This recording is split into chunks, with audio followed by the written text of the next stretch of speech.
Bonjour, Myriam, naturopathe pour enfants. Voici pour la dernière vidéo sur le thème 3 clés pour une enfance épanouie au naturel.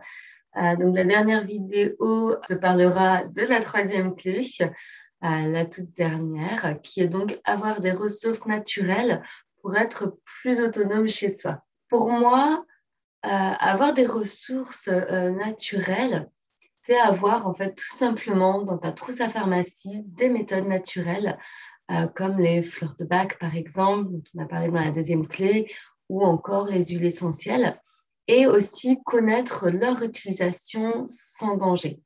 Ainsi, tu pourras accompagner ton enfant dans les troubles majeurs bénins de l'enfance. Bien entendu, ce que je propose, ça ne se substitue pas à l'avis d'un médecin. Je tiens juste à le préciser en petit aparté. Euh, c'est vrai que lorsqu'on devient parent, on se rend vite compte qu'on finit par passer finalement pas mal de temps dans les salles d'attente de médecins. Donc au départ, plus pour des petits protocoles, des suivis de croissance, ce genre de choses. Mais au final, on n'est pas très je dirais doué, c'est pas le bon terme, c'est juste celui qui me vient en tête pour connaître les symptômes des maladies et tout ça. Ce qui fait qu'on finit par aller chez le médecin pour un oui, pour un non. Enfin voilà. Sauf que parfois, ça nous amène à y aller juste pour un rhume. En ayant des ressources naturelles telles que, là je te parlais des huiles essentielles chez toi, ça permet déjà de s'assurer d'éviter justement ces longues heures d'attente dans les salles d'attente. Car c'est vrai que si tu prends le cas d'un rhume, si le rhume, finalement, il est pris à temps, il est pris au plus tôt avec des ressources soutenantes comme les huiles essentielles, en fait, il y aura pas ça ne va pas dégénérer. Donc, on va s'arrêter aux symptômes d'un rhume. Il n'y aura peut-être pas forcément de la fièvre ou alors très peu. Il n'y aura peut-être pas forcément une bronchite qui arrivera derrière parce que souvent, les bronchites, elles n'arrivent pas spontanément, elles arrivent d'abord par un rhume. Excuse-moi. C'est vrai qu'il n'y aura pas tout ça. Donc, déjà, c'est vraiment une épine du pied, si je puis dire. Bon, bien entendu, en ce qui concerne les huiles essentielles, il faut vraiment apprendre et bien connaître leur utilisation afin de ne pas nuire plus que de soutenir. Donc, devenir autonome, ça ne veut pas dire ne plus aller chez le médecin. Le médecin, il faut comprendre que, voilà, je te dis les heures d'attente, mais en fait, le médecin, dans des cas graves, des cas sur lesquels tu ne maîtrises pas, tu auras besoin de lui. Mais moi, je te parle plus des petits rhumes, des petites toux, tous ces petits genres de choses, en fait, ces petites raquettes du quotidien. Des gastro aussi, des gastro, pour moi, ça n'a rien à voir le médecin. Personnellement, je vais pas chez le médecin, c'est plus le médecin qui parfois me demande des rendez-vous, en fait. Et encore. Voilà. C'est vrai que bien des tracas du quotidien peuvent être soulagés grâce aux huiles essentielles, mais grâce aux fleurs de bac aussi, si on parle des émotions.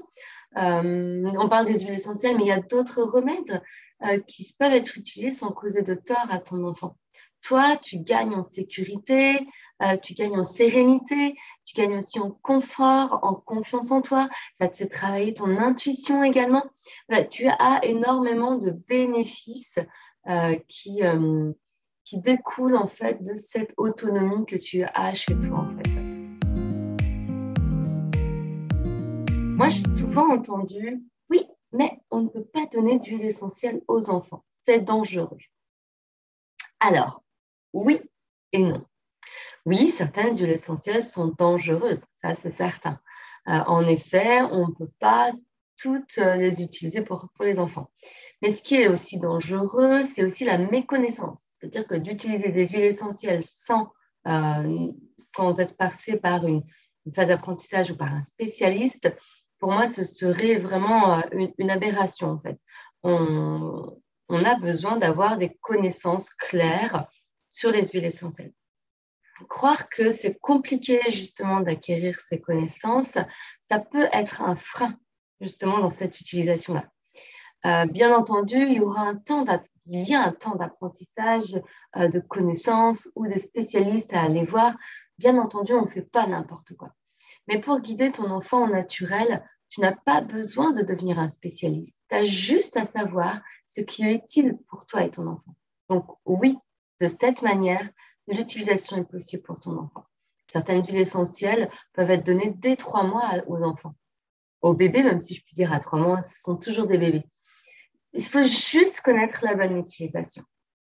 Si on prend par exemple la lavande, qui est une huile essentielle qui est vraiment top pour accompagner les enfants, surtout d'un point de vue émotionnel, dans la sérénité, pour le sommeil également, c'est vraiment une huile essentielle qu'on peut donner dès 3 mois sans aucun problème en fait.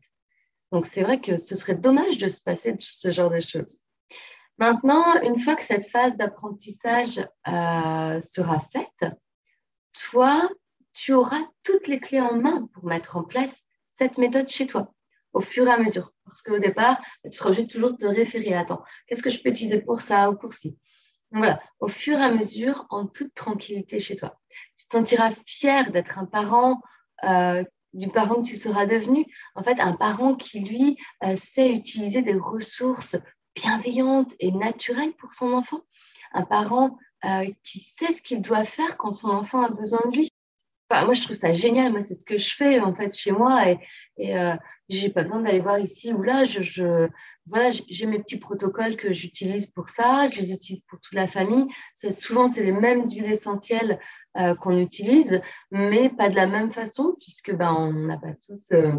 On n'est pas tous égaux, pareil. Je trouve ça génial, en fait. Moi, comme je te disais, le médecin, je le vois pas, en fait, quoi. Concrètement, qu'est-ce que tu as besoin pour devenir autonome sur l'utilisation de ces ressources naturelles? Bah, déjà, tu as besoin de connaître, pour l'accompagnement émotionnel de ton enfant, de connaître donc les fleurs de bac les plus courantes pour ton enfant. Donc ça, on en a déjà parlé dans la deuxième clé, la vidéo précédente. Et tu as aussi besoin de connaître et de savoir utiliser concrètement les huiles essentielles les plus utiles pour ton enfant, mais aussi pour toi. C'est ce que je te disais. Moi, on utilise les mêmes huiles pour tout le monde. La seule chose, c'est que chacun va avoir son dosage à lui, tout simplement. Voilà. Tu as vraiment besoin de gagner ces connaissances-là et puis tu as besoin de gagner en confiance en toi aussi. Savoir que tu es capable de faire ça et que tu as les ressources en toi pour justement passer par cette phase d'apprentissage. C'est vrai qu'au départ, tu sentiras que c'est fastidieux pour toi de tout le temps te référer à ceci ou à cela. Mais c'est pas plus fastidieux que de se taper 2 heures d'attente dans le cabinet d'un médecin. C'est du vécu, promis, c'est du vécu.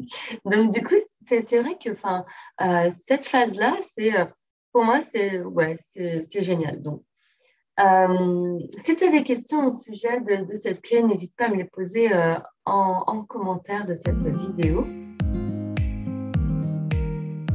Cette dernière clé, donc, c'est-à-dire devenir autonome sur les ressources naturelles, moi, c'est quelque chose que je propose dans mon programme, le programme que j'ai créé pour une enfance épanouie. Donc, je t'en ai déjà parlé. Ce programme, moi, j'ai voulu en fait vraiment que toi, en tant que parent, mais d'autres parents, bien sûr, puissent réellement avoir ces ressources chez eux.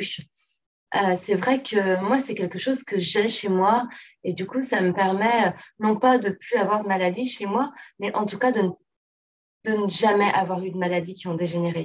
Moi, j'ai pas connu les bronchiolites, j'ai pas connu les bronchites, j'ai pas connu l'asthme, j'ai pas connu tout ça en fait. Donc c'est vrai que je trouve ça génial. Donc oui, mes enfants font des rhumes, mais bien heureusement, ça prouve qu'ils ont un système adaptatif et ça, c'est top. Mais c'est sûr que ça ne dégénère pas. Je sais qu'ils sont pas, les ressources sont pas avec des effets secondaires. Voilà. Donc, moi, quand j'ai créé ce programme-là, j'ai vraiment voulu transmettre ça aussi. Ce programme, je te mettrai le lien descriptif de vidéo. En attendant, si tu as besoin de me contacter, n'hésite pas à le faire. Je t'invite à t'abonner à ma chaîne YouTube et à liker cette vidéo. Et puis, je te dis à bientôt pour une prochaine vidéo. Voilà, tout est dit.